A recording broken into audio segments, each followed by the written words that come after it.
જાફરાબાદ નગરપાલિકાની ચૂંટણીમાં ભાજપની પેનલનો ભવ્ય વિજય થયો છે। ભાજપના ધારાસભ્ય હીરાભાઈ સોલંકીના ગઢમાં ફરી ભાજપનો ભવ્ય વિજય થયો છે। ચૂંટણી પહેલા જ ભાજપના 16 સભ્યો બિનહરીફ થયા। નગરપાલિકાના 12 સભ્યોની ચૂંટણી યોજાઈ હતી। 12 ઉમેદવારોનો ભવ્ય વિજય થયો હતો। નગરપાલિકાની તમામ બેઠક ભાજપે કબજે કરી છે। કોંગ્રેસના સુપડા સાફ થયા છે। જાફરાબાદના મોડલ સ્કૂલ ખાતે પીઆઈ પીએસઆઈ તેમજ પોલીસનો ચુસ્ત બંદોબસ્ત ગોઠવાયો છે। જાફરાબાદ નગરપાલિકાની 7 વોર્ડના 28 ભાજપના સભ્યોનો ભવ્ય વિજય થયો છે। તમામ 28 ઉમેદવારોનો મોં મીઠા કરાવી ફુલહાર કરાવી સન્માન કરાયું હતું।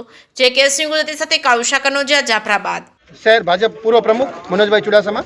આજે જાફરાબાદ નગરપાલિકાનું રિઝલ્ટ હતું તો તમે બધા જોઈ શકો છો કે જાફરાબાદ નગરપાલિકા હવે ભાજપની ભારતીય જનતા પાર્ટીએ કોંગ્રેસને ક્લીન સીટ આપી છે। અહીંયા અમારા લોકલાડીલા ધારાસભ્ય હીરાભાઈએ ખૂબ મહેનત કરી છે અને એનું પરિણામ રૂપે આજે અમારા શરમણભાઈ, ખારવા સમાજના કન્યાલાલ, તમામ સમાજ સાથે ઇતર સમાજમાંથી અમારા શૈલેષભાઈ વઢવાણા તમામ લોકો સાથે રહીને આ કામ કર્યું છે।